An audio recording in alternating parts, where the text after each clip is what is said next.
আমি ছোট্ট বালক। আল্লাহর নবী হাজত সরার জন্য বাহিরে গেলেন, দূরে গেলেন। আর আমি তখন মনে মনে ভাবতেছিলাম, নবীজি হাজত শেষ করার পর আইসাই তো অজু করতে চাইবেন, অজু। এজন্য রে ভাই মনের এই কোয়েলেমে আমলের মধ্যে নূর পয়দা হবে। যদি হাজত সরার পর সাথে সাথে অজু করে, কোনো একজন মানুষ যদি হাজত সরার পর সাথে সাথে অজু করে ঘরে ঢুকে, অজু করে কাজে লাগে, আল্লাহ পাক রব্বুল আলামিন তার এলেমের মধ্যে নূর পয়দা করে, আমলের মধ্যে নূর পয়দা করে। আল্লাহ পাক তার দুনিয়ার কাজের মধ্যে বরকত দান করে, বরকত। এইভাবে যদি কেউ কাটায়, এইভাবে যদি কেউ আমল করে, তাহলে তার গোটা জিন্দিগি ভর সে অজুর হালতে ছিল, এটা প্রমাণিত হবে অজুর হালতে ছিল। যদি অজু ভাঙ্গার পর আবার কেউ সাথে সাথে অজু করে নেয়, হাসরের মাঠে আল্লাহর দরবারে সর্বদা জীবনভর অজুর হালতে ছিল, এই নামে আল্লাহর সামনে দাঁড়াবে। বুঝছেন? এজন্য অজু করাটা কি খুব কঠিন কাজ? কঠিন কাজ না, শুধুমাত্র একটু প্রচেষ্টা, মনের ইচ্ছা, একটু ত্যাগ, নফসের সাথে একটু জিহাদ, আর কিছুই না। এতে পয়সা খরচও হয় না, এতে আমার খুব ক্ষতি হয়, দুনিয়াবি ক্ষতিও হয় না। আব্দুল্লাহ ইবনে আব্বাস রাদিয়াল্লাহু তাআলা আনহু বলেন, আমি নবীজি হাজত শেষ করে আসার আগেই অজুর পানির ব্যবস্থা করে রাখলাম। আল্লাহর নবী যখন হাজত শেষ করে আসলেন, আয়েশা অজুর পানি দেইখা বিবি মাইমুনা রাদিয়াল্লাহু তাআলা আনহাকে বলতেছেন, অজুর পানি এইভাবে আমি আসার আগে কে রাখলো? কে এইভাবে রাখলো? কে? মান ফাআলা হাযা। হাদিস শরীফের মধ্যে এসেছে, বুখারী শরীফ, মান ফাআলা হাযা, কে এটা করলো? হযরত মাইমুনা রাদিয়াল্লাহু তাআলা আনহা বলেন, আপনার চাচাতো ভাই, আমার ভাগনা আব্দুল্লাহ ইবনে আব্বাস। আল্লাহর নবী দেখেন আব্দুল্লাহ পাশে দাঁড়ায় আছে, ছোট্ট বালক। মায়ার নবী, দয়ার নবী যখন ডাক দিয়া কাছে আনলেন, কাছে এনা নবী মাথায় হাত রেখে দোয়া করতেছেন, আল্লাহ আমার আব্দুল্লাহর চেহারায় কয় সে বড় বুদ্ধিমান, সে বড় তীক্ষ্ণ মেধার অধিকারী। আল্লাহ, আমি আসার আগে আমার কি প্রয়োজন সেটা বুঝে গেছে। তোমার নবীর প্রতি এতটা খেয়াল যার অন্তরে শিশুকালে তুমি জন্ম দিয়েছো, আল্লাহ আমি তার মাথায় হাত রেখে একটা দোয়া করলাম, তুমি দোয়া কবুল করো। আল্লাহুম্মা ওয়াফিকহু ফিদ্দীন ওয়া আল্লিমহু তা'ওয়ীলাল কিতাব। আল্লাহুম্মা ফাক্কিহু ফিদ্দীন ওয়া আল্লিমহু তা'ওয়ীলাল কিতাব। আল্লাহ, তুমি আমার আব্দুল্লাহকে শরীয়তের মাসালা মাসাইলের জ্ঞান দান করো, আর তোমার কোরআনের সর্বোচ্চ তাফসীর তুমি তারে দান করো। তোমার কোরআনের ব্যাখ্যা বিশ্লেষণ এর জ্ঞান তুমি তার অন্তরে তুমি দান করো। মায়ার নবী দোয়া করতে দেরি হয়েছে, আল্লাহর দরবারে কবুল হতে দেরি হয় নাই। সুবহানাল্লাহ। আল্লাহ, এটাই হলো আমার নবীর হাতের বরকত, নবীর দোয়ার বরকত, নবীর দোয়ার বরকত। আল্লাহর নবী দোয়া করেছেন, সাথে সাথে দোয়া কবুল করেছেন কে? আল্লাহ। হযরত আব্দুল্লাহ ইবনে আব্বাস রাদিয়াল্লাহু তাআলা আনহু নবীর দোয়া পাইলেন। আস্তে আস্তে আব্দুল্লাহ ইবনে আব্বাস বড় হতে লাগলেন। আব্দুল্লাহ ইবনে আব্বাস বড় হতে লাগলেন। যত বড়ই হন, কিন্তু নবীকে তিনি সর্বশেষ সময়টা পর্যন্ত, নবীর শেষ সময়টা পর্যন্ত তিনি পান। তার বয়স তখন মাত্র 13 থেকে 14 বছর। এই অল্প বয়সের বালক আল্লাহর নবী থেকে যা শিখলেন, প্রায় 1600-র উপরে হাদিস তিনি মুখস্থ করেছেন। এবং আমার ভাইরা, এরকম ভাবে হাদিসের কিতাবের ভিতরে অসংখ্য হাদিসের রাবি তিনি হাদিস রাবি বর্ণনা করেছেন, হাদিসের বর্ণনা করেছেন। রাবিদের দিক দিয়ে প্রথম সারির একজন রাবি, হাদিসের বর্ণনাকারী হযরত আব্দুল্লাহ ইবনে আব্বাস রাদিয়াল্লাহু তাআলা আনহু। ভাইয়েরা বন্ধুরা, জন্য বলতেছিলাম আল্লাহর নবীর ইন্তেকালের পর ওনাকে সাহাবায়ে কেরাম তারা বড় সম্মান করতেন, মায়া করতেন। হযরত ওমর ফারুক রাদিয়াল্লাহু তাআলা আনহুর জামানা খলিফাতুল মুসলিমিন আমিরুল মুমিনিন হযরত ওমর ফারুক রাদিয়াল্লাহু তাআলা আনহু ইনাকে খুব সর্বদা কাছে রাখতেন। জরুরি কোনো পরামর্শের ভিতরেও তিনি আব্দুল্লাহকে পাশে বসায় রাখতেন। বদরিনদের মিটিংয়ের মধ্যেও তিনি আব্দুল্লাহকে পাশে বসায় রাখতেন। এতে করে মুরব্বী সাহাবীরা কিছু বিরক্ত এই ছোট্ট বালককে আমাদের সাথে কেন আমিরুল মুমিনিন রাখেন, খলিফা কেন আমাদের সাথে রাখেন। হযরত ওমর এই বিষয়টা আঁচ করতে পেরে তিনি একদিন তাদেরকে বুঝাইতে চাইলেন এই ছোট্ট বালক কেন তিনি পরামর্শ সভায় রাখেন। একদিন হযরত ওমর বুঝাইতে চাইলেন। কেমনে? তিনি মুরব্বী সাহাবীদেরকে মজলিসে ডাকলেন, জরুরি পরামর্শ। আর আব্দুল্লাহ ইবনে আব্বাস রাদিয়াল্লাহু তাআলা আনহুকে আমিরুল মুমিনিন বললেন যে তুমি কিন্তু আমি মজলিস ডাকার পরে একটু পরেই ভিতরে ঢুইকা সালাম দিয়ে আয়েশা আমার পাশে বসে যাবা।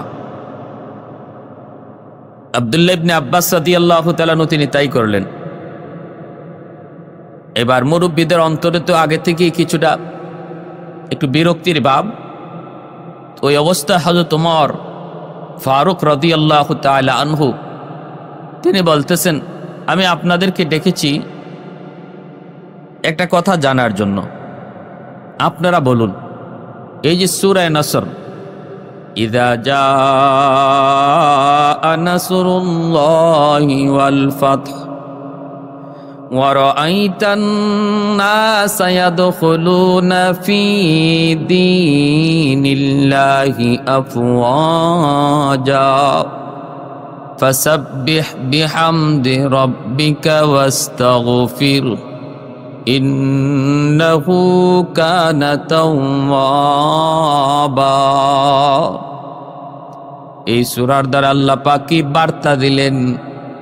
এই সূরার নাজিলের দ্বারা আল্লাহ পাক কি বার্তা দিলেন? এবার আপনারা একটু আমাকে বুঝান। মুরব্বী সাহাবীরা কই তো পরিষ্কার সহজ ভাষা। আল্লাহ বলতেছেন ইসলামে দলে দলে মানুষ ঢুকবে, তখন তোমরা শুকরিয়া তান বেশি বেশি আল্লাহর কাছে ইস্তেগফার করবা, তাসবিহ পড়বা। দলে দলে মুসলমান হবে, তখন শুকরিয়া তান তোমরা ইস্তেগফার করবা। নবীকে বলতেছেন ইস্তেগফার করো আর আমি আল্লাহর তাসবিহ পড়ো।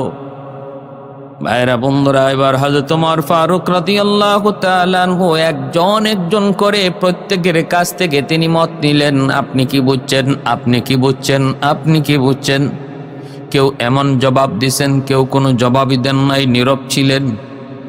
এবার হযরত ওমর আব্দুল্লাহ ইবনে আব্বাসকে বলতেছেন তুমি একটু বলো তো দেখি কি তুমি বুঝছো এই সূরার দ্বারা, তুমি কি বুঝছো একটু বলো। তুমি কি তারা যা বুঝেছে এমনটাই বুঝেছো? আব্দুল্লাহ ইবনে আব্বাস বলেন না, তারা যা বুঝেছেন আমি এমনটা বুঝি নাই। তাহলে তুমি কেমন বুঝছো? তিনি বলেন আমি বুঝেছি, এই সূরা নাজিলের মাধ্যমে আল্লাহ পাক আমাদেরকে বার্তা দিয়েছেন দয়ার নবী মায়ার নবীকে আর বেশি দিন আমাদের মাঝে রাখবেন না। আমার নবী দয়ার নবী রহমতের নবী খুব কম দিনের ভিতরেই তিনি আমাদের কাছ থেকে চিরবিদায় নিয়ে চলে যাবেন।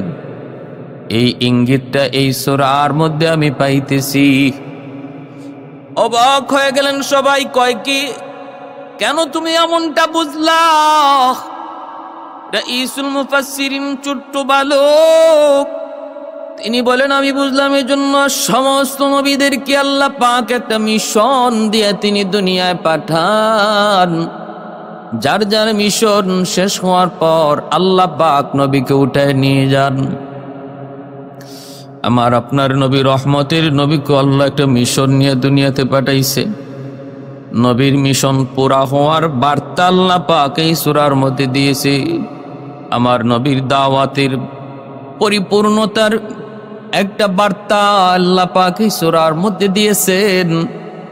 তাহলে পূর্বেকার নবীদের এই নিয়ম আর রসুম যদি একই হয়, এর দ্বারা প্রমাণ আমার নবী রহমতের নবীকেও আল্লাহ আর বেশি দিন দুনিয়ায় রাখবেন না। বিদায় বেলা মোরে দিও গো দেখা, হে প্রিয় রসূল। বিদায় বেলা মোরে দিও গো দেখা, হে প্রিয় রসূল।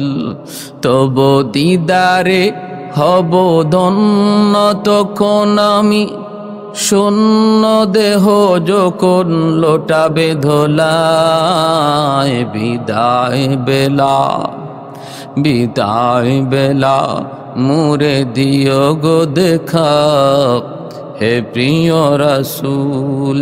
বিদায় বেলা মোরে দিও গো দেখা, হে প্রিয় রসূল। ছিল কত আদরের মা বাবা আমার, কেমন আছেন তারা কবর মাজার। ছিল কত আদরের মা বাবা আমার, কেমন আছেন তারা কবর মাজার। সে খবর আজও জানা, আমিও তো চলে যাব বেলায় বেলা। বিদায় বেলা,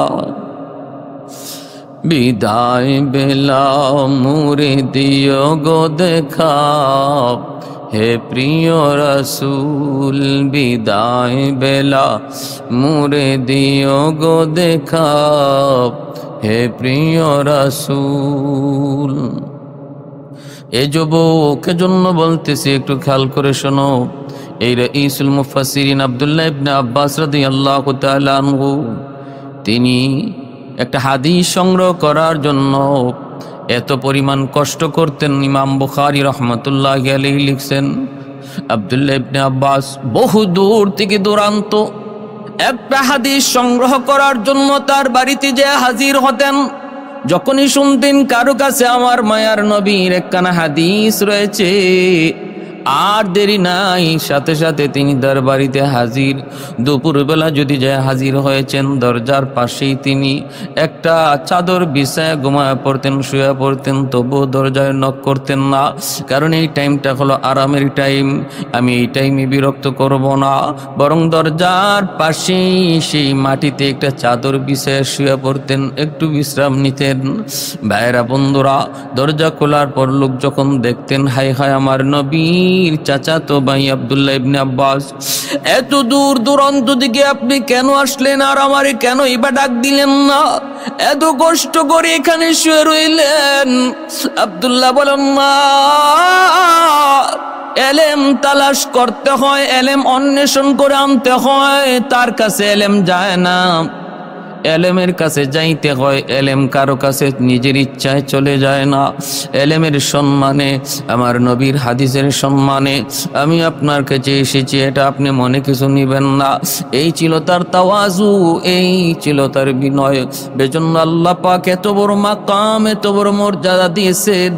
আল্লাহর কোরআন, আল্লাহর কোরআন এই পৃথিবীর ইতিহাসে যত মানুষ বুঝছেন, এদের মধ্যে সর্বশ্রেষ্ঠ বুঝ হলো হযরত আব্দুল্লাহ ইবনে আব্বাস রাদিয়াল্লাহু তাআলা আনহু। কোরআনের তাফসীরের ক্ষেত্রে ইনি যা বলেছেন এটাই সর্বোচ্চ বলা হয়েছে, ইনি যা রায় দিয়েছেন এটাই সর্বোচ্চ রায় হিসাবে বিবেচিত হয়েছে। ভাইরা বন্ধুরা, জীবনের শেষ সময়টাতে ইনি মদিনা থেকে মক্কায় চলে আসলেন, মদিনা শরীফ থেকে মক্কা শরীফে আসলেন। ওই সময়টাতে ফিতনা চলতেছিল, হযরত আলী আর মুয়াবিয়া রাদিয়াল্লাহু তাআলা একটা ফিতনা চলতেছিল, ফিতনা। এজন্য তিনি মদিনা থেকে মক্কায় চলে আসছেন। ভাইরা বন্ধুরা, এই মক্কায় থাকাকালীন হযরত আব্দুল্লাহ ইবনে আব্বাস রাদিয়াল্লাহু তাআলা আনহুর চোখের সামনে অনেকগুলি ঘটনা ঘটে গেছে। হযরত আলী রাদিয়াল্লাহু তাআলা আনহুর শাহাদাত, হযরত উসমান গনি রাদিয়াল্লাহু তাআলা আনহুর শাহাদাত, আলী রাদিয়াল্লাহু তাআলা আনহুর শাহাদাত, ইমাম হাসান রাদিয়াল্লাহু তাআলা আনহুর শাহাদাত, ইমাম হুসাইন রাদিয়াল্লাহু তাআলা আনহুর শাহাদাত, আব্দুল্লাহ ইবনে আব্বাস রাদিয়াল্লাহু তাআলা আনহুর চোখের সামনে ইমাম হুসাইন যখন মদিনা থেকে মক্কা হয়ে তিনি কুফায় যাবেন, তখন মক্কার উল্লেখযোগ্য যে কয়জন ইমাম হুসাইনকে পরামর্শ দিয়েছিলেন আপনি কুফা যাবেন না, তাদের মধ্যে একজন হলেন আব্দুল্লাহ ইবনে আব্বাস রাদিয়াল্লাহু তাআলা আনহু। তিনি তো উম্মতের একজন বিচক্ষণ সাহাবী, জ্ঞানী সাহাবী। ইনিও বলেছিলেন, হুসাইন আপনি কুফায় যায়েন না, কারণ কুফার মানুষ ভালো না, এরা আপনার আব্বার সাথে ভালো আচরণ করে নাই, এরা আপনার আব্বার সাথেও ভালো আচরণ করে নাই, আপনি কুফা যায়েন না। এ ভাইয়েরা বন্ধুরা, শেষ পর্যায়ে ইমাম হুসাইন রাদিয়াল্লাহু তাআলা আনহু কারবালার প্রান্তরে শহীদ হলেন। ইসলামের ইতিহাসে বহুত বড় ফিতনার সূচনা হয়। আব্দুল্লাহ ইবনে আব্বাস রাদিয়াল্লাহু তাআলা আনহু মক্কা থেকেও তিনি তায়েফ চলে গেলেন। মক্কার পাশের একটা শহর তায়েফ, এই তায়েফে চলে গেলেন হযরত আব্দুল্লাহ ইবনে আব্বাস। তায়েফের জমিনে তিনি থাকতেছেন, এখানেই তিনি আল্লাহর বন্দেগী করেন, ইলমের চর্চা করেন। আজও তায়েফের জমিনে এই মসজিদ, যেই মসজিদের পাশে রাইসুল মুফাসসিরিন শুয়ে আছেন, এই মসজিদটার নাম মসজিদ ইবনে আব্বাস।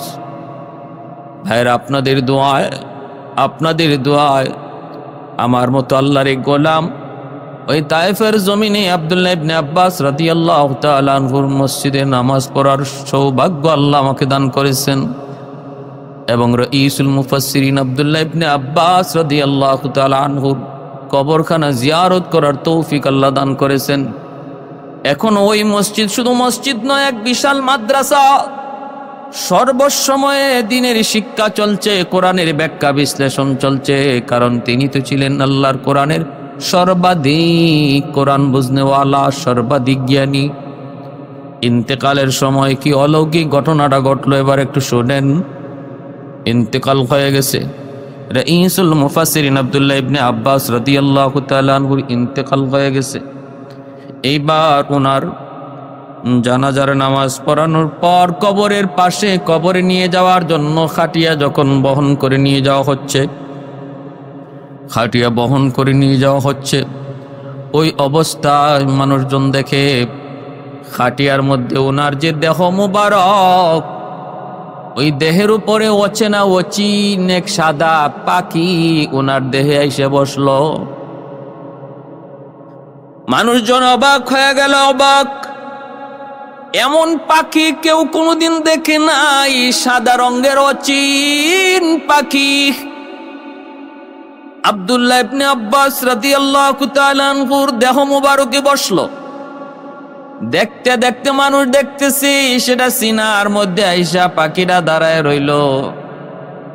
একটু পরেই মানুষজন দূর থেকে তাকাইতেছে, আশপাশ থেকে তাকায় দেখে পাখিটা কাফনের কাপড়ের ভিতরে ঢুকে গেল।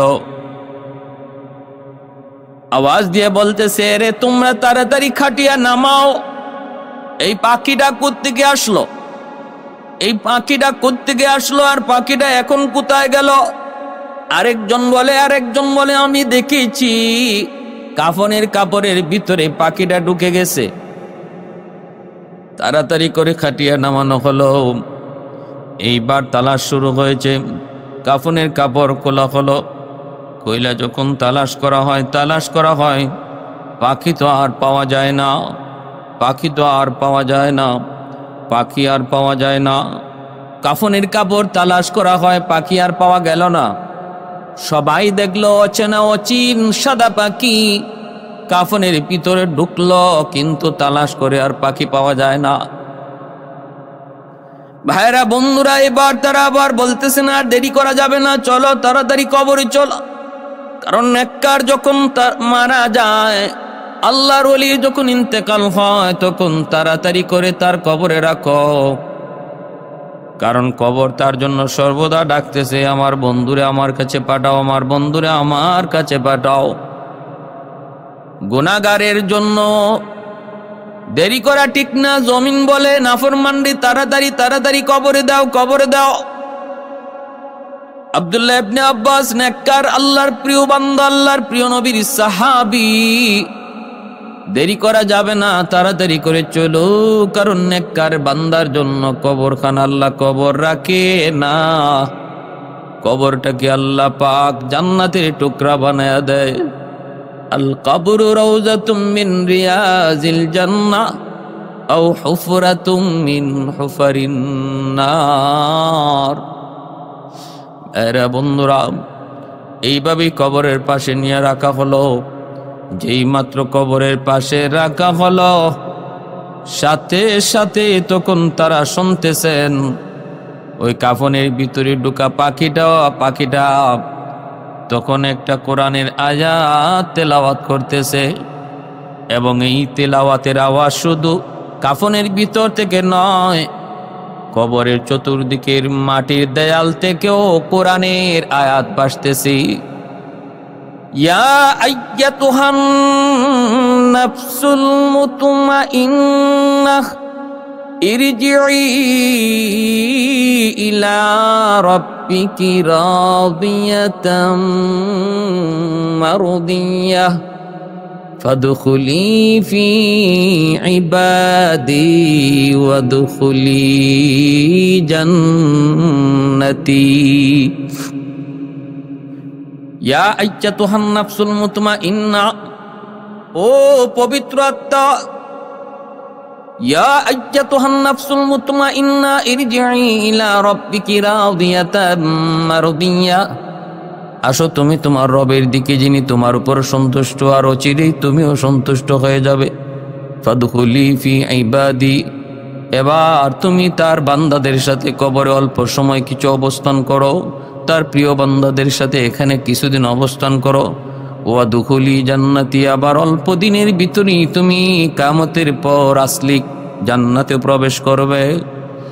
আওয়াজটা দিতেছিল, আর মানুষজন তাকায় দেখে ওই পাখির সাথে সাথে কবরের পাশে হাজারো অসংখ্য অগণিত পাখি, ওই পাখির তালে তালে তারাও কোরআনের আয়াত তেলাওয়াত করতেছি। সুবহানাল্লাহ, কত বড় আল্লাহর প্রিয় বান্দা ছিলেন। দুনিয়ায় কবরে রাখার মাত্রই মানুষজন টের পেয়ে গেল আল্লাহর পক্ষ থেকে তারে জান্নাতের সুসংবাদ দেওয়া হচ্ছে, জান্নাতে প্রবেশের সুসংবাদ দেওয়া হচ্ছে। অসংখ্য অগণিত পাখিরাও তখন জিকির করতেছে আর আয়াত তিলাওয়াত করতেছে। ভাইরা বন্ধুরা, জন্য বলতেছিলাম, আজও মসজিদে ইবনে আব্বাসের পাশেই যে কবরস্থান, এই কবরস্থানে শুয়ে আছেন রাইসুল মুফাসসিরিন আব্দুল্লাহ ইবনে আব্বাস রাদিয়াল্লাহু তাআলা আনহু। আর ইনের এই কবরের পাশে আছে কিছু গাছ, ওই গাছগাছালির মধ্যে এখনো কিছু অচিন পাখি বসে বসে কিচিরমিচির করে আর আল্লাহর জিকির করে। এ ভাই, এজন্য বলতেছিলাম, দুনিয়া বেশি দিনের না, চলে যেতে হবে। সময়টাকে যে মূল্যায়ন করেছে, প্রতিটা সময়কে, প্রতিটা দিনকে, প্রতিটা রাতকে যারা কদর করেছে তারা কামিয়াব। বাদশাহ আদেশ জারি করলো, বাদশাহ একজন লোককে বলল, না ওই ঝুড়িটা নিয়ে তুমি বাগানে ঢুকো, আর বাগানে ঢুইকা তুমি ঝুড়িটা বইরা ফল নিয়ে আসো, আমি তোমারে বিশেষভাবে পুরস্কৃত করব। তবে শর্ত হলো, যে জায়গা বাগানে ঢুইকা তুমি সামনে বাড়বা, পিছনে আর ফিরতে পারবা না। যেখান থেকে ফল নেওয়ার সেখান থেকে নিয়ে নিবা, আবার পিছনে আইসে ফল নেওয়া যাবে না। ঝুড়িওয়ালা ঝুড়ি নিয়ে বাগানে ঢুকলো, ঢুইকা কিছু ফল দেখতে পেল, ফলগুলা তার পছন্দ হলো না। সে ভাবতেছে আরেকটু সামনে যাই, দেখি ভালো ফল আছে কিনা। সামনে আগায় দেখে মাশাআল্লাহ বেশ সুন্দর ভালো ফল। তার মনে বড় শখ জাগলো যে এগুলা নেই। আবার মনে বলতেছে যে না, মনে হয় সামনে আরো ভালো ফল মিলবে, আরেকটু সামন থেকে ফলগুলা নিব। এই বলে সে আরেকটু সামনে আগাইলো। এখানে যাওয়ার পর দেখে যে মাশাআল্লাহ অনেক ভালো ফল। তখন তার মনের ভিতরে আরো আগ্রহ জন্মিল যে মনে হয় সামনে আরো সুন্দর আরো ভালো ফল মিলবে। এই আশায় সে যখন সর্বশেষ সামনে গেল, যা দেখে বাগানের শেষ প্রান্তে চলে এসেছে, এখানে ফলের কোনো বুই বাতাসও নাই, ফলের কোনো চিহ্নই নাই।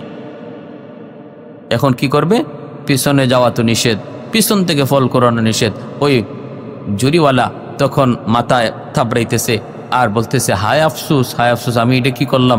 আমি বাগানে ঢুকেই যদি ফল সংগ্রহ শুরু করতাম তাহলে তো আমার জুরি এখন ফলে ভরপুর হয়ে যেত। হায় আফসুস, আমি কি করলাম? ওই মানুষটার সাথে আমরা যারা এই দুনিয়া নামক বাগানে আমলের ঝুরি নিয়ে, আমল করার ঝুরি নিয়ে দুনিয়া নামক বাগানে ঢুকছি, আমাদের 100 মিলে যায়। আমার ভাইয়েরা বন্ধুরা, প্রতিটা দিন প্রতিটা রাত আমাকে এই আমল নামক ফল ঝুরিতে ঢুকাইবার সময় যাচ্ছে, চোখের সামনে আমল করার সুযোগ যাচ্ছে। যারা বলতেছে আজ নয় কাল, এখন নয় তখন, সামন থেকে শুরু করব, আমরা যেন ওই ফলওয়ালার মতোই সামনে আগাইতেছি। এমন একটা সময় আসবে, আজ আর কাল বলতে বলতে আমার জীবনের এমন জীবন ছায়ায় আমি পরিণত হব, তখন হয়তো আমাকে আর ফল কোরানোর কোনো সুযোগ থাকবে না। যাই দেখবো আমার আর কোনো সুযোগই নেই। আফসুস করব, হায় রে, আমি যদি বাগানে ঢুকেই ফল সংগ্রহ শুরু করে দিতাম তাহলে তো আজ আমাকে এত আফসুস করতে হতো না, আমি তো কিছু ফল পেয়ে যেতাম। হায় আমার ভাইরা, আজকে আমাদের প্রত্যেকেরই কি আমলের দিলের ভিতরে মাঝে মাঝে আমল করার শখ, মাঝে মাঝে আমল করার ইচ্ছা জাগবেই। যখনই আপনার অন্তরে মসজিদে আসার ইচ্ছা জাগবে, তখনই এই ইচ্ছাটাকে মেহমান মনে করো এবং এটার কদর করো। তুমি দ্রুত করে মসজিদে চলে আসো, কারণ সর্বদা আমল করার আগ্রহ অন্তরে থাকবে না। যখন অন্তরে আগ্রহ জন্মিবে তখন তুমি সেই আগ্রহটাকে আল্লাহর পক্ষ থেকে মেহমান মনে করে তার কদর করো। দেখবা আল্লাহ তোমার আমলের আগ্রহ আরও বাড়াইয়া দিবে। অথবা সামনে যদি তুমি আরও আগাও, সামনে যদি তুমি করব ভাবো, তুমি এখন আসো আমল করার মতো তোমার পজিশন আছে, সামনে হয়তো এমন একটা দিন আসবে যেদিন তুমি ব্যস্ততার মধ্যে আবদ্ধ হয়ে যাবে, আর তখন সুযোগ আফসোস করবে, হায় রে, এত ব্যস্ত হওয়ার আগে যদি আমি আমলটা করে নিতাম, এত ব্যস্ত হওয়ার আগে যদি আমি হজটা করে নিতাম, হায় আমি এত ব্যস্ত হওয়ার আগে যদি আল্লাহর ঘরটা দেখে নিতাম।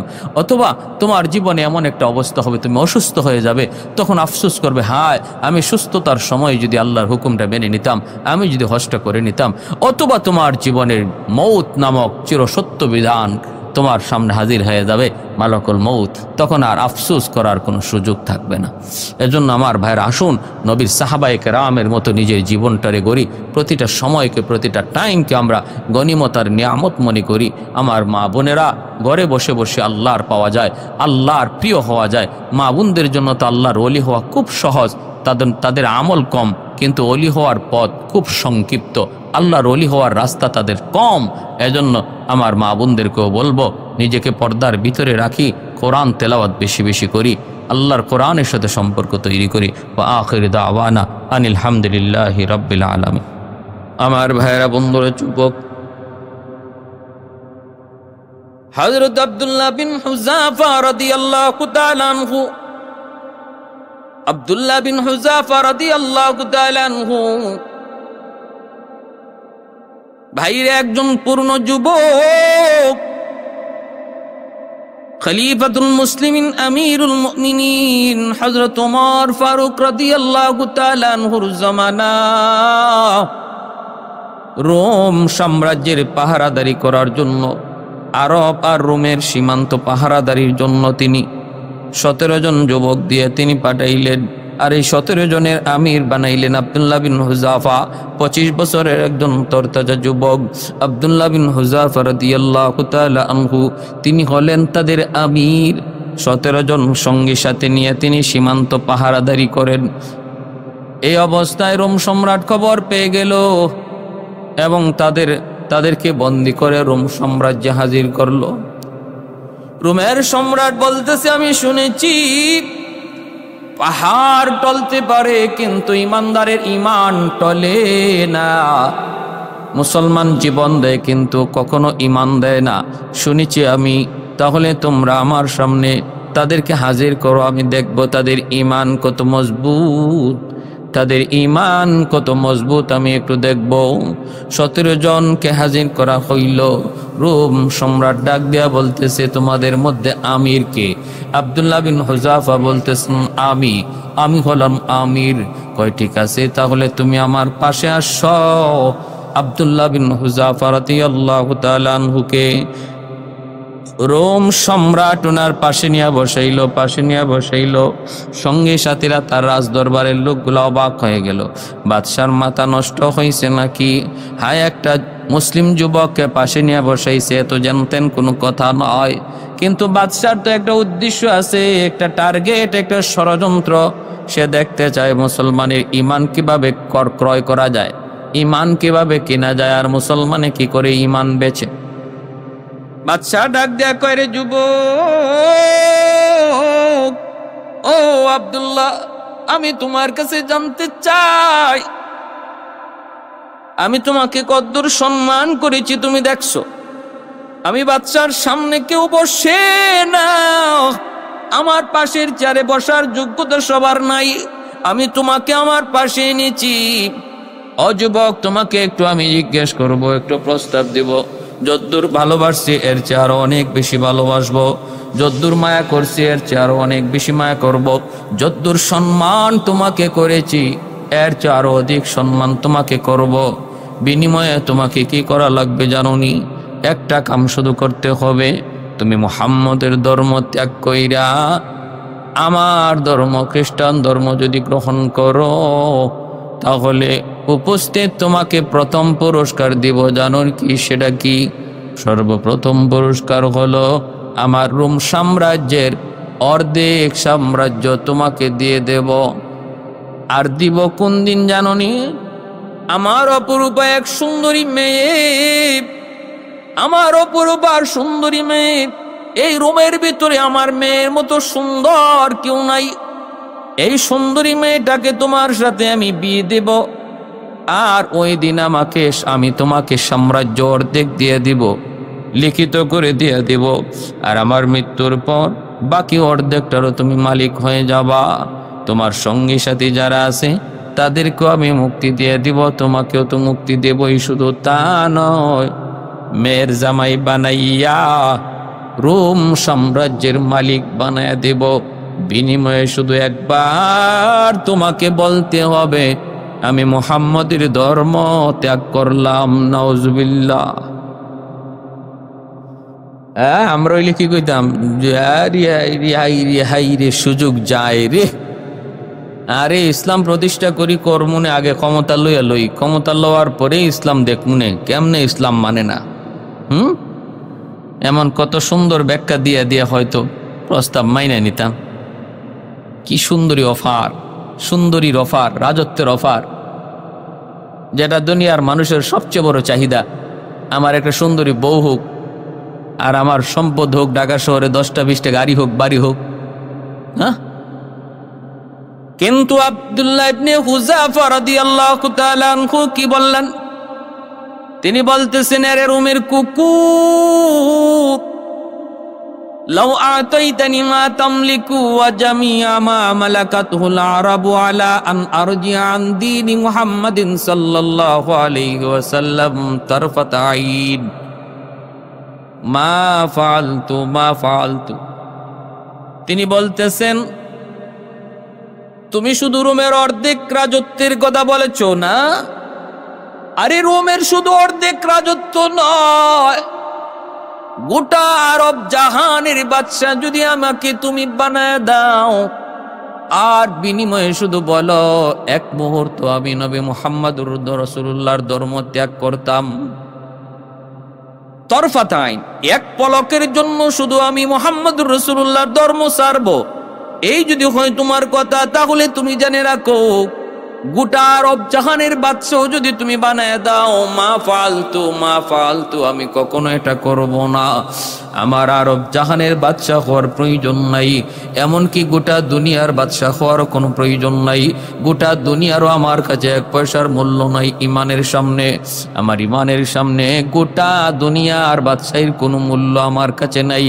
ইমানের দাম তামাম দুনিয়ার চেয়ে বেশি। এ বাদশা শোনো, ইমানের দাম যে জানে সে কোনোদিন ইমান বিক্রি করে না, আর ইমানের মূল্য যে বুঝে না সে অল্পতেই ইমান বিক্রি করে। আমরা ইমানের দাম আর ইমানের মূল্য বুঝেছি। আমার নবী, রহমতের নবী, মায়ার নবীর হাত মোবারক ধরে ধরে ইমান শিখেছি। অতএব ইমান থেকে সরাইবার কথা বলো না। প্রয়োজনে জীবন যাবে, জীবন শুধু বাদশাহী নয়, জীবনের চেয়েও আমরা ইমানকে বেশি ভালোবাসি। ইমানের সামনে আমাদের জীবনেরও কোনো দাম নাই, কোনো মূল্য নাই, কোনো দাম নাই। আমাদেরকে ইমানের সামনে তুমি পরীক্ষা নিরীক্ষার কথা বইলা লাভ নাই। এইবার বাদশাহ কয়, হায় হায়, কয় কি? এমন কথা তো আমি কোনোদিন কল্পনা করি নাই এমন জবাব আসবে। এই মন্ত্রী পরিষদ, তাড়াতাড়ি তোরা বল এখন কি করব, তাড়াতাড়ি পরামর্শ দে। মন্ত্রীরা কয়, একটা ঘরের মধ্যে আবদ্ধ করেন। মুসলমানের ইমান যতদিন মজবুত থাকবে ততদিন কোনোদিন আপনি আপনার প্রস্তাব মানাইতে পারবেন না। এদের ইমানকে দুর্বল করা লাগবে। ইমান যতদিন সবল থাকবে এতদিন আপনার প্রস্তাব কোনোদিন মেনে নিবে না। কেমন করে দুর্বল করব? কয়, দুর্বল করার পথ হলো, 1 নম্বর হলো তাদের আমল নষ্ট করা লাগবে। আমল যদি নষ্ট করা যায় তাহলে ইমান দুর্বল হবে। আমল কেমনে নষ্ট করব? কয়, দেখেন না কোনো বেবিচারে লিপ্ত করা যায় কিনা, কোনো সুন্দরী নারীর দ্বারা কোনো বেবিচারে লিপ্ত করা যায় কিনা। ওরে যে একা করে রাখতেন, এই ঘরের মধ্যে আপনার সুন্দরী মেয়েটাকে পাঠায় দেন, এমন অর্ধনগ্ন বানাইয়া তার কাছে পাঠায় দেন। সে একটা যুবক, পুরনো যুবক, যৌবনের চাহিদা তার অবশ্যই আছে। যদি সে ওই মেয়েটার সাথে কোনো ধরনের আকাম করে, অন্যায় করে ও ব্যভিচার করে, তাহলেই সাথে সাথে তার ইমান দুর্বল হয়ে যাবে। এই ইমান এত বড় পাওয়ারফুল এক অস্ত্র, এই অস্ত্র দুনিয়ার কোনো আধুনিক অস্ত্র দিয়া দুর্বল করা যায় না। ইমান নামক পাওয়ারফুল অস্ত্রকে যদি দুর্বল করতে হয় তাহলে আমল দুর্বল করার দ্বারাই করতে হয়। ইমান দেখা যায় না, এজন্য ইমানকে দুনিয়ার অস্ত্র দিয়েও দুর্বল করা যায় না। বরং ওই ইমানের উপরে যখন দুনিয়ার আধুনিক অস্ত্র পড়ে, ইমানের পাওয়ার আরো বেড়ে যায়। আগুনের ভিতরে বাড়ি দিলে, আঘাত করলে যেমন আগুনের পাওয়ার বেড়ে যায়, ইমান এমন এক পাওয়ারফুল অস্ত্র, এর মধ্যে আঘাত করা মাত্রই ইমানের পাওয়ার আরো বেড়ে যায়। দুর্বল করার একটাই পথ, সুন্দরী মেয়ে তার ঘরে পাঠায় দাও। বাদশাহ এবার বলতেছে, রুমের মধ্যে সবচেয়ে সুন্দরী তো আমার মেয়ে। মেয়েটাকে বাদশাহ যায় ফুসলাইছে, মারি একটা কাম তোর করা লাগবে। ওই ঘরে একটা যুবক, ওই যুবকের কাছে তোমাকে যাওয়া লাগবে। নিজের যত রূপ আছে, রূপের বাহার রয়েছে, সবগুলা দেখায় দেখায় তুমি তাকে ফুসলাইবা। দেখবা কোনো না কোনো শুরুতে সে তোমার সাথে কোনো অন্যায় কাজে লিপ্ত হয় কিনা। তুমি তার সামনে নিজেকে সব খুলে দিবা, ওপেন করে দিবা। বাবার রাজত্বের স্বার্থে, তোমার স্বার্থে, যেমন বাপ এমন মেয়ে। সাথে সাথে রাজি হয়ে গেছে। ভাই বন্ধুরা, বাপ মা যেমন হয় সন্তান তেমন হয়। বাপ মা যদি নামাজি হয় সন্তান নামাজি হয়। বাপ মা যদি দিনদার হয় সন্তান দিনদার হয়। মা যদি পর্দানিসীন হয় মেয়েটা পর্দানিসীন হয়। কোরআন তেলাওয়াত করা যদি ঘরে আমল হয়, সন্তানগুলি হাফিজে কোরআন হয়। এই যুবক এজন্য খেয়াল করে শোনো, যে মা সন্তান পেটে নিয়ে বেশি বেশি কোরআন তেলাওয়াত করে, এই সন্তান বড় হইয়া কোরআনের হাফেজ হয়। আর পেটে সন্তান নিয়ে মা যদি বেশি বেশি মিষ্টি খায়, সন্তান মিষ্টি প্রিয় হয়। সন্তান পেটে নিয়ে মা যদি বেশি বেশি টক খায়, সন্তান টক প্রিয় হয়।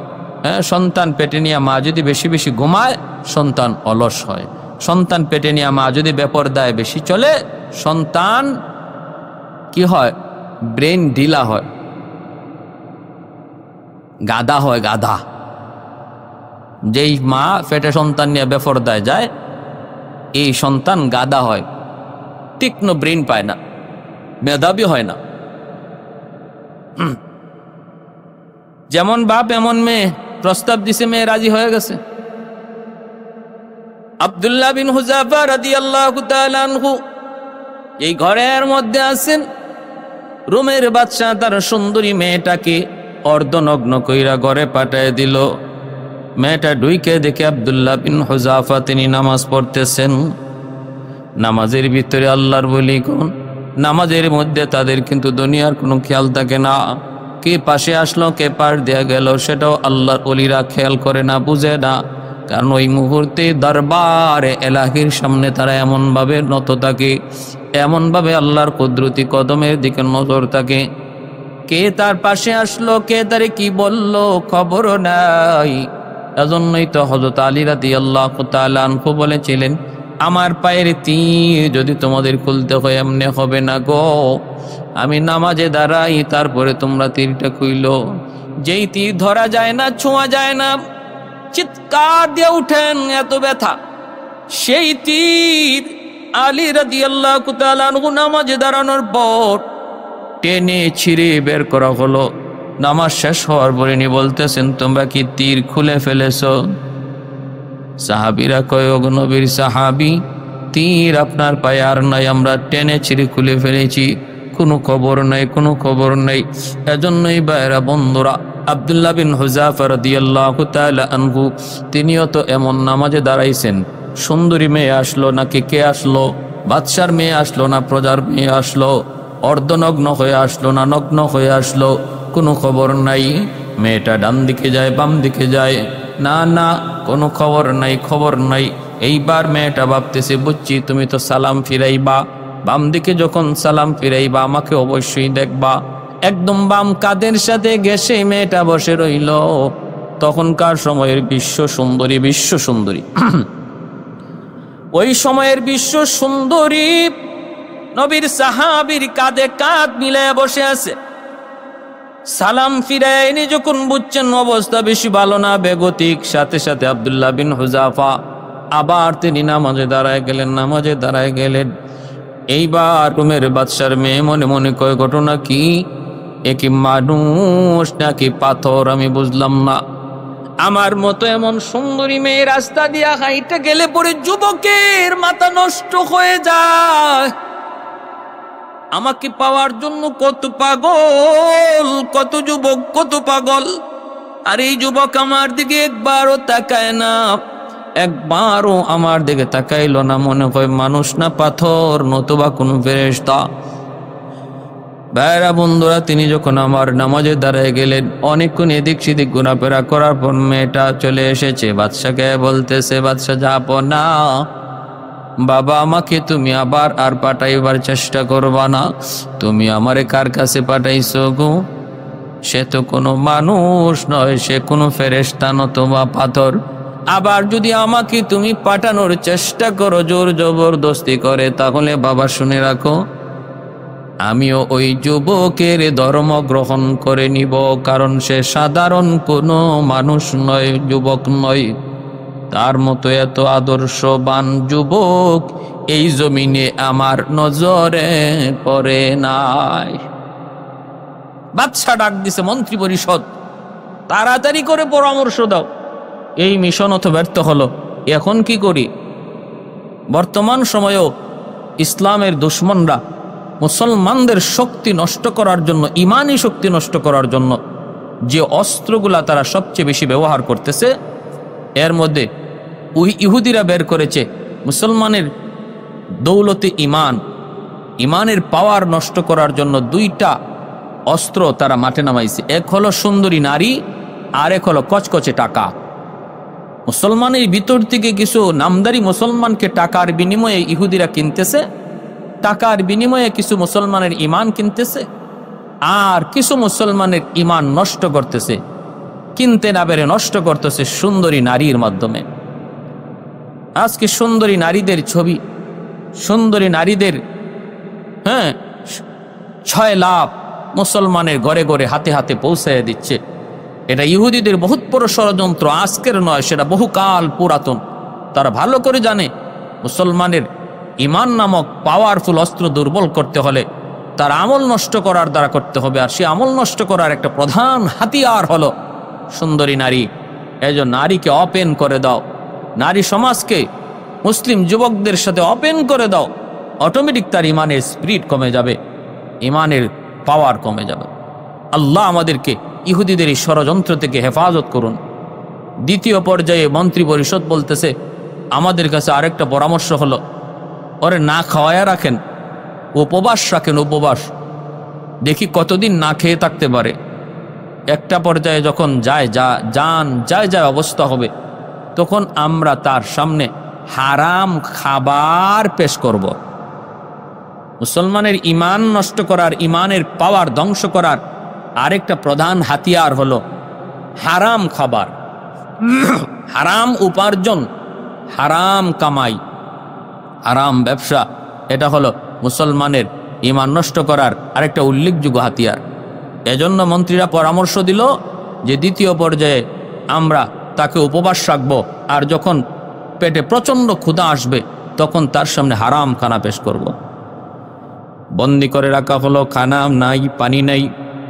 আব্দুল্লাহ বিন হুযাফা রাদিয়াল্লাহু তাআলা আনহুর খানা পানি বন্ধ করে দিল। একদিন দুই দিন নয়, একাধারে 21 দিন পর্যন্ত, 21 দিন পর্যন্ত ওনার সামনে খানা বন্ধ। ডাক্তার একজন লাগায় রাখলো, রোম সম্রাট ডাক্তার পিছনে লাগায় রাখলো। যখনই দেখবা জান যায় অবস্থা, তখনই তুমি আমাকে খবর দিবা, আমি তার সামনে হারাম খানা পেশ করব। 21 দিন পর্যন্ত খানা নাই, জান যায়। ডাক্তার পরামর্শ দিল, মনে হয় আর বাঁচবে না, তাড়াতাড়ি খানা দাও। ওই মুহূর্তে শুয়োরের গোশত আর শরাব তার সামনে পেশ করলো। আব্দুল্লাহ বিন হুযাফাকে ডাক দিয়ে বলতেছে, বাদশার লোকেরা, এ আব্দুল্লাহ, তাড়াতাড়ি খানা খাও। এই যে তোমার সামনে খানা, তবে জানো নি খানা কোন খানা? বলে কি? ওইটা শুয়োরের গোশত আর এই হলো শরাব, পানি। তুমি এখন দেখো, তুমি মরবা নাকি হারাম খাইবা, মরবা নাকি হারাম খাইবা। ভাইরা বন্ধুরা, শরীয়তের মাসালা হলো যদি জান যায় অবস্থায়, এমন অবস্থায় এতটুকু হারাম খানা বক্ষণ করা যায় যতটুকুর দ্বারা জান রক্ষা হয়, এটা হলো শরীয়তের মাসালা। কিন্তু আব্দুল্লাহ বিন হুযাফা মনে মনে ভাবতেছেন, এখানে মাসালার প্রশ্ন নয়, এখানে প্রশ্ন হলো ইমানের, ইসলামের সম্মান, ইসলামের মর্যাদা, ইমানের সম্মান। আজকে যদি আমি জান বাঁচানোর জন্য ওই মাসালা গ্রহণ করে আমি অল্প কিছু খানা খেয়ে ফেলি, রোম সম্রাট বলবে, দেখছি মুসলমানের ইমান কত মজবুত, এরা মরণে ভয় পায়, ইমানের চেয়েও মরণে বেশি দাম দেয়, জীবনটারে বেশি দাম দেয়, ইমানের চেয়েও জীবনকে বেশি দাম দেয়, এমনটা মনে করবে, এমনটা ভাববে। না, এমনটা করা যাবে না, এমনটা করা যাবে না। প্রয়োজনে জীবন যাবে, তবুও না, হারাম খানা বক্ষণ করা যাবে না। ভাইরা বন্ধুরা, লাথি মেরে সামন থেকে হারাম খানা ফেলে দিলেন। রোম সম্রাট কয়, কিরে ডাক্তার, তুই না বললি জান যায় অবস্থা, কিন্তু এত শক্তি এলো কোত্থেকে, এখনো লাথি মারছেই। রোম সম্রাট কি ডাক্তার কয়, এটা শারীরিক শক্তি নয়, এটা রুহানি শক্তি, ইমানি শক্তি।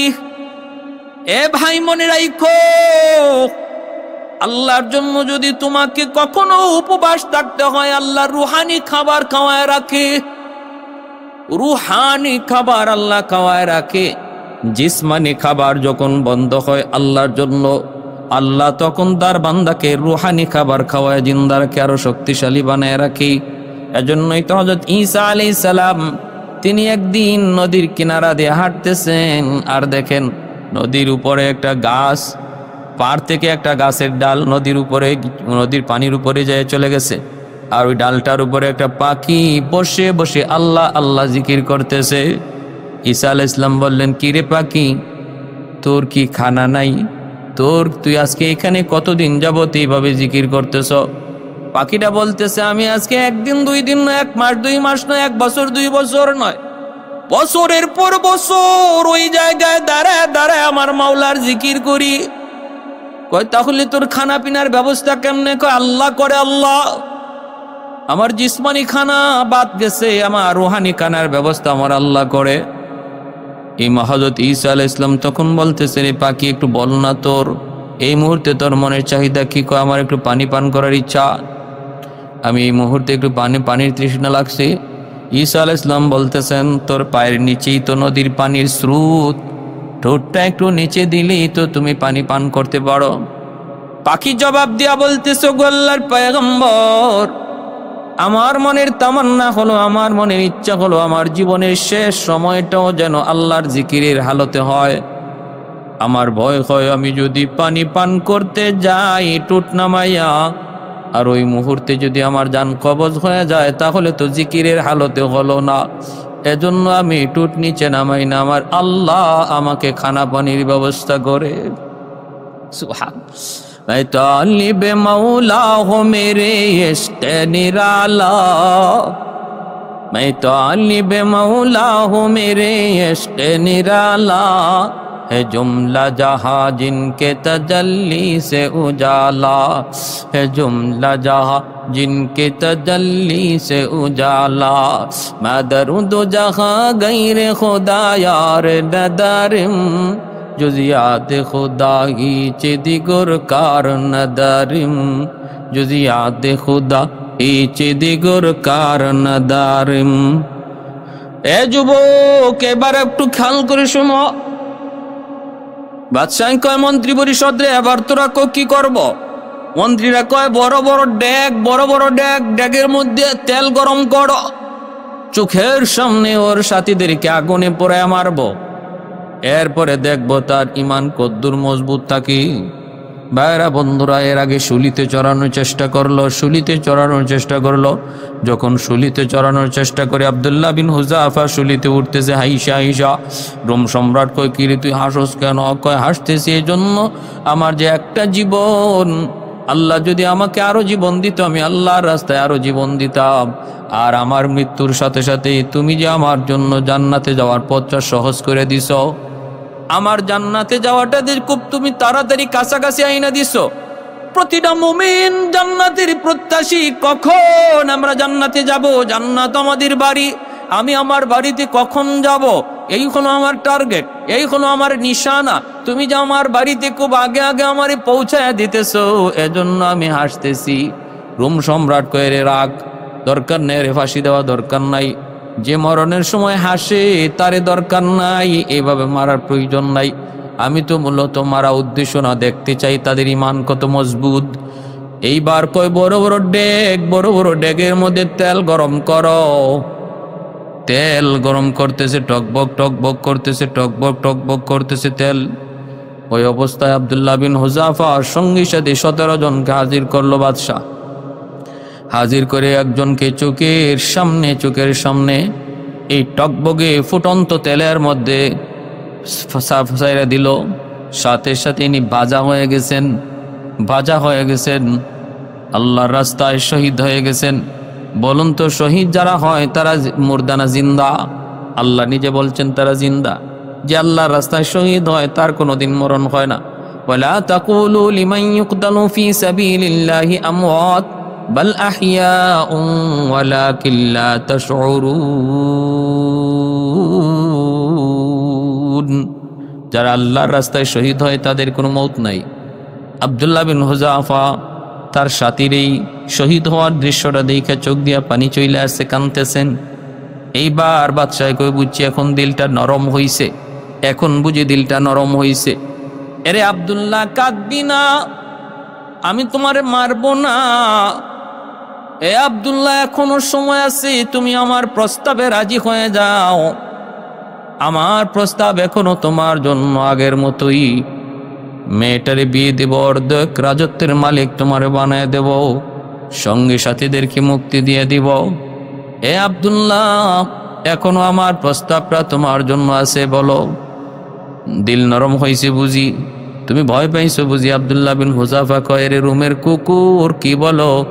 আমি মৃত্যুর ভয়ে বুঝি কাঁদতেছি। বলে, কেন কান্দ? কয়, কান্দি এজন্য, যারে তুমি এই আগুনে পোড়াইছো, তেলে ভাজছো, সে আমার বন্ধু, কলিজার বন্ধু। দুনিয়ার জমিনে আমরা দুজন আমলের প্রতিযোগিতা করতাম। আমলের প্রতিযোগিতার ময়দানে আমি ছিলাম তার আগে, সে ছিল আমার পিছনে, কোনোদিন আমার আগে যাইতে পারে নাই। সে যদি 2 রাকাত নামাজ অতিরিক্ত পড়তো, আমি 4 রাকাত পড়তাম।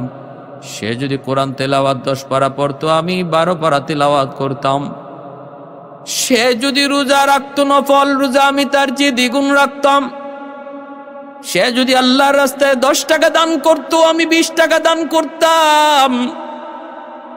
দুনিয়ার জমিনের আমলের প্রতিযোগিতায় আমি ছিলাম তার আগে, সে ছিল আমার পরে।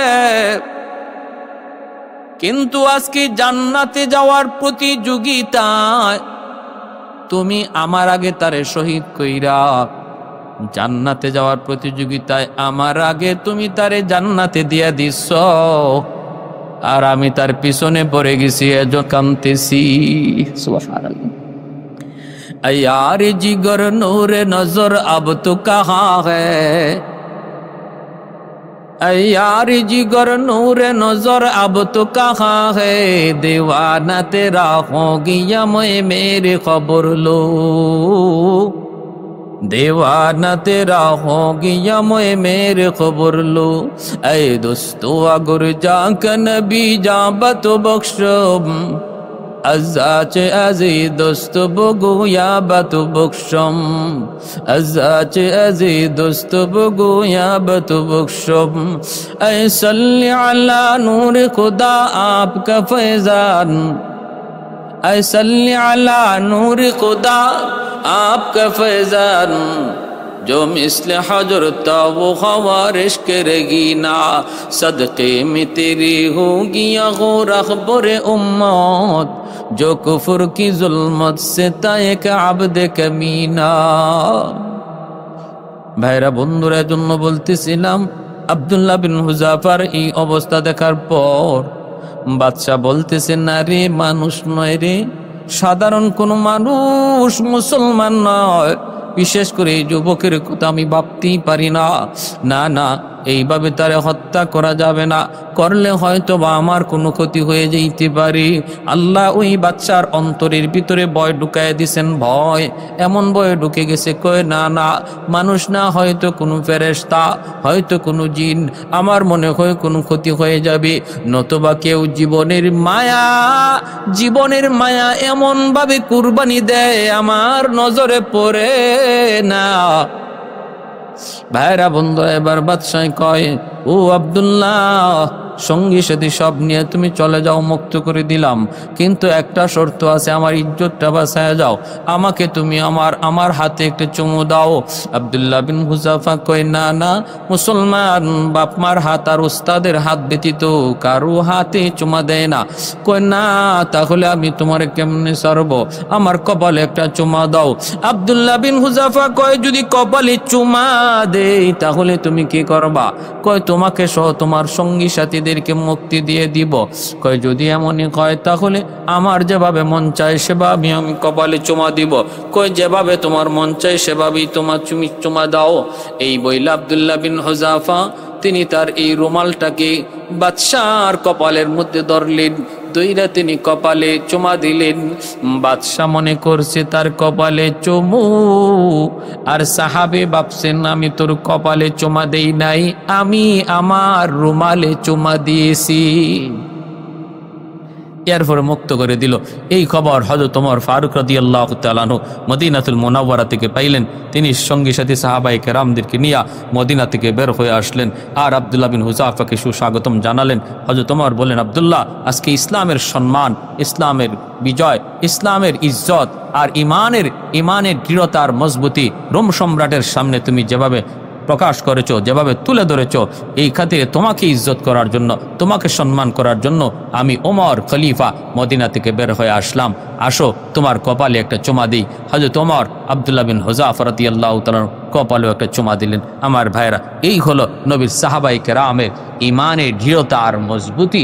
আমারও আপনারও যদি আজকে ইমানের মূল্য যদি আমরা বুঝি, ইমানের দাম যদি বুঝি, তাহলে আমাদের ইমানটাও এরকম মজবুত হবে, ইমানটা মজবুত হবে।